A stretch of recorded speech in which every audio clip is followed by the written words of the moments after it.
I also find it bizarre to think of capitalism and socialism in terms of governments and markets. And perhaps that's a key point to drive home.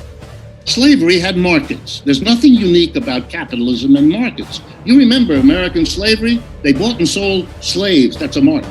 They bought and sold cotton. That's a market. They bought and sold fill in the blank.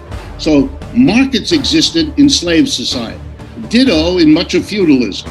Not always. Some parts of feudalism solved the coordination problem in different ways, not market ways. But markets coexist. So capitalism is not the system of markets because those long predate capitalism. Well, then what is capitalism? I would argue Marx, whose contribution strikes me as pivotal here, had a pretty clear definition that there are different ways human beings have organized the production of goods and services. That's different from how they circulate. Markets are about exchange and circulation, but Marx's focus was on production.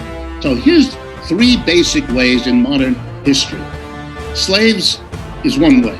You have a master and a slave.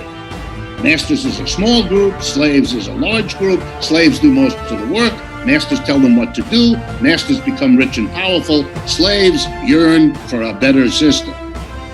Then we have feudalism. How interesting. Different. No slavery. Nobody can own anybody. But you have a small group of people again, lords, and a large group of people who do all the work, serfs. And one interesting thing is that the serfs yearn to do better. Now we come to capitalism. It's different. That's what's interesting. How is it different? Nobody is anybody's slave, and nobody has a personal obligation to another person the way a serf and a lord did. Instead, a contract links the two. There's an employer, a small group of people who tend to become rich and powerful, and a mass of employees, a large group of people who don't. Notice the parallel in these three systems. You might have thought, if you were all excited about capitalism, you might have believed the theorists of the capitalist revolution that they were breaking from all of the earlier systems. They were breaking from slavery. They were breaking from feudalism. And in important ways, they did. But there were equally important ways in which they didn't. And one of them was this division of people in production into a small group of people with all the power and wealth, telling all the others, the vast majority, what to do.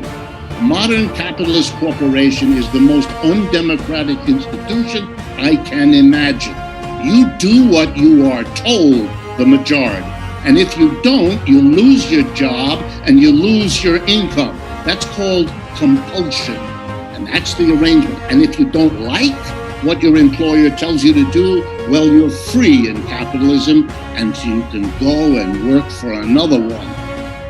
Whoa, what an interesting system. Where does all this conversation about freedom come from, or democracy for that matter? You know, if you really believed in democracy, the workplace is the first place you would have installed it. You know why? Because that's where adults spend most of their lives, working 5 out of 7 days, the best hours of the day, they're on the job. Make the job democratic if you are believing in democracy. But you don't. You allow the owner or the shareholders or the major shareholders or the board of directors or some mix and match of all of them, a tiny minority, to dictate to everybody else. No one person, one vote, no democratic decision what to produce and what not.